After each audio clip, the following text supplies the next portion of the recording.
রবীন্দ্রনাথ ঠাকুরের কবিতা আফ্রিকা। উদ্ভ্রান্ত সেই আদিম যুগে স্রষ্টা যখন নিজের প্রতি অসন্তোষে নতুন সৃষ্টিকে বারবার করছিলেন বিধ্বস্ত, তার সেই অধৈর্যে ঘন ঘন মাথা নাড়ার দিনে রুদ্র সমুদ্রের বাহু প্রাচী ধরিত্রীর বুকের থেকে ছিনিয়ে নিয়ে গেল তোমাকে আফ্রিকা। বাঁধলে তোমাকে বনস্পতির নিবিড় পাহারায়, কৃপণ আলোর অন্তঃপুরে, সেখানে নিভৃত অবকাশে তুমি সংগ্রহ করছিলে দুর্গমের রহস্য, চিনছিলে জলস্থল আকাশের দুর্বোধ সংকেত। প্রকৃতির দৃষ্টি অতীত জাদু মন্ত্র যোগাচ্ছিল তোমার চেতনাতীত মনে, বিদ্রুপ করছিলে ভীষণকে বিরূপের ছদ্মবেশে, শঙ্কাকে চাচ্ছিলে হার মানাতে আপনাকে উগ্র করে, বিভীষিকার প্রচন্ড মহিমায় তাণ্ডবের দুন্দুভি নিনাদে।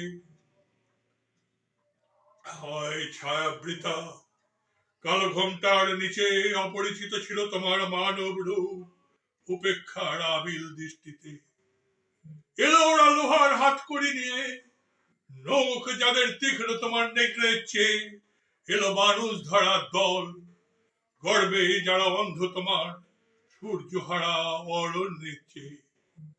সভ্যের বড় বড় লোক নগ্ন করলো আপন নির্লজ্জ অমানুষতা, তোমার ভাষাহীন ক্রন্দনে বাষ্পাকুল অরণ্য পথে পঙ্কিল হলো ধুলি, তোমার রক্তে অশ্রুতে মিশে। দস্যু পায়ের কাটামারা জুতোর তলার বিভৎস কাদার চিহ্ন চিরচিহ্ন দিয়ে গেল তোমার অপমানিত ইতিহাসে।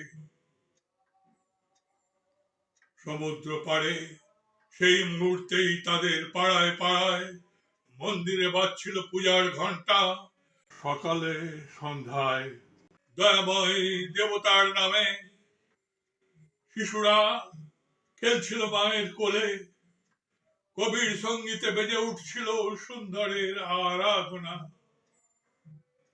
আজ যখন পশ্চিম দিগন্তে পদস্কাল, ঝঞ্ঝা বাতাসের ঊর্ধ্বশ্বাস, যখন গুপ্ত গহ্বর থেকে পশুরা বেরিয়ে এলো, অশুভ ধ্বনিত ঘোষণা করলো দিনের অন্তিম কাল।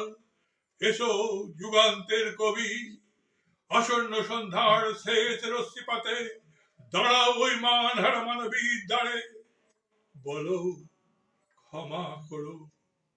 হিংস্র প্রলাপের মধ্যে সেই হোক তোমার সভ্যতার শেষ পূর্ণবাণী।